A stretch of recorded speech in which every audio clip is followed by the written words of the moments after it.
So, here are some questions I wonder if you've asked yourself. Who are you? And I just don't mean, are you a mom? Are you an accountant? I mean, who are you? How well do you know yourself? Do you know what makes you feel really fulfilled? What is it that you're passionate about? And how do you want to be loved? Like, have you ever thought that? How is it that you want to be loved? I'm Lisa Jane, and these questions I don't think I asked myself for the first 37 years of my life, but when I found the answers to those questions, my whole life was transformed. One of the things that I was always so amazed at is that I never asked about how I was in relationship. I never questioned the way that I was in relationship. So it was one of these relationships where you love somebody, you get married, you have kids, and you do these things together, and you just accept the fact that they're probably not that emotionally supportive. You accept the fact that you often have these blow-ups where you're arguing about something, like they may have an addiction or they may be doing something all the time that impacts you in some way, and so there's an argument, or they're not there doing something that's helpful. Instead, they're just not helping out, or they're selfish, or they're not. All these things. Oh my gosh, all these things that I used to think, and I used to create conflict. You know, there's friction points, and if you look at it, if you really stop and look at it, the friction points feel the same all the time. Okay, so the event might be different, but you will experience those same feelings of powerlessness and frustration. And those same feelings is what I want to talk about. If you haven't asked yourself, how do you want to be loved? And if you haven't asked yourself, what is it that really fulfills me? What is it that I'm passionate about? How can you possibly share that with another human being? And how can you create that in your life? And if you're not asking yourself those questions, could I suggest that if you do start to consider the answers to those questions, your life can completely turn around, because you're clear on what it is that you need.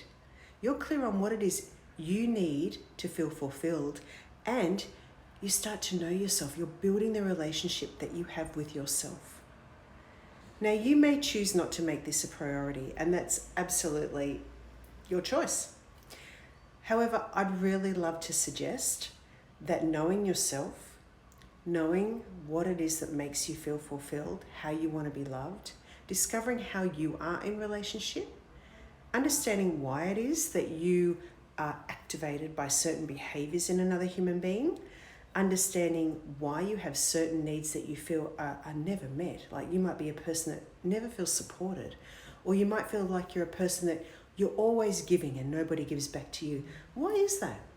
Why is it that you feel like in all the hundreds of people that you may know, you feel like you're the person that gives and that you don't get back? Why is that? All of these questions. And it's really just a matter of making it a priority.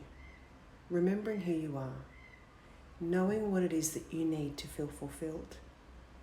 Rather than scrolling, rather than looking outwards for some sort of diversion and something that might keep you satisfied for this moment, rather than filling that gap, because that's what happens, right? You know, even if you're feeling hungry, have you had that feeling where you're eating but you never feel satisfied? Where you're scrolling but you never feel satisfied? Where you're having a drink but there's still this hole, right? That hole, that's who you really are. Now, you can make it a priority or not. But in my experience and with the people I've worked with, nothing out there I've noticed ever fills that hole. That hole only starts to fill up when you actually make the inside a priority and you start looking at who you are and building the relationship with yourself. You can be in a totally new way of relationship. The way you relate to people will completely change. Rather than this on-again, off-again love thing that I used to experience. I don't have that. I was in a situation with people over the weekend, and I watched how so many of them were having arguments with their partners. There was all this undercurrent of stuff. I don't experience those things, and it's not that I'm anything special. It's just that I know myself. I don't need to have an argument to get my needs met. So I highly recommend that if you want to change things in your life, if you want to experience fulfillment and true contentment, that you make knowing yourself a priority. Sending you love for a beautiful day.